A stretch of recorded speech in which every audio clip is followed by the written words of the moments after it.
নামাজে মুসল্লিদের সামন দিয়ে যাওয়া এটা অনেক মারাত্মক গুনাহের কাজ। কিন্তু দেখা গেল নামাজ অবস্থায় কারো অজু ছুটে গিয়েছে। যেহেতু আমরা মানুষ, এটা হতে পারে। প্রশ্ন হলো যে এখন সে কাতারের সামনে দিয়ে গেলে তার জন্য যাওয়া ঠিক হবে কিনা। এক্ষেত্রে শরীয়তের মাসালা হলো যে নামাজে অজু ছুটে গেলে সে পুনরায় অজু করে এসে নামাজে যেহেতু শরীক হতে হবে, এক্ষেত্রে যদি সে চায়, তাহলে যদি কাতারের সামনে দিয়ে তার যাওয়া পড়ে আর সে চলে যায়, তাহলে কাতারের সামনে দিয়ে অতিক্রম করার যে গুনাহ, এটা তার আমলনামায় আসবে না।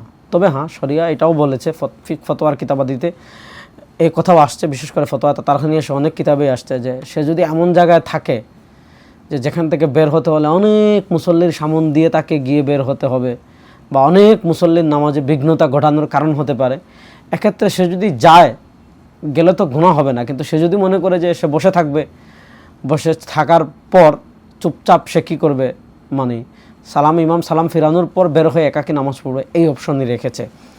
এখানে আমাদের একটা জাহিলি স্বভাব আছে, সেটা হলো মানুষ আমাকে কি মনে করবে, এজন্য আমার অজু ছুটে গিয়েছে তারপরও আমি নামাজ পড়ি। দেখেন, অজু ছাড়া নামাজ পড়া মানে আপনি আল্লাহর সাথে তামাশা করছেন। আপনার অজু নাই, আপনি নিশ্চিত জানেন, আপনি মানুষ আপনাকে কি মনে করবে এটার কারণে আপনি অজু ছাড়া নামাজের অভিনয় করছেন। এটা নিশ্চিত আল্লাহর সাথে তামাশা এবং নামাজ নিয়ে তামাশার শামিল। এজন্য আপনি মানুষের লজ্জা, মানুষ কি মনে করবে এটার ভয় না করে, আপনার যদি সুযোগ থাকে আপনি বের হয়ে অজু করে নামাজ পড়বেন। আর এটাও চাইলে করতে পারেন যে আপনি অনেক মুসল্লি যেহেতু পাড়ি দিয়ে যেতে হবে, আপনি বসে থাকবেন, সালাম ফেরানোর পর আপনি অজু করে একাকী নামাজ পড়ে ফেলবেন।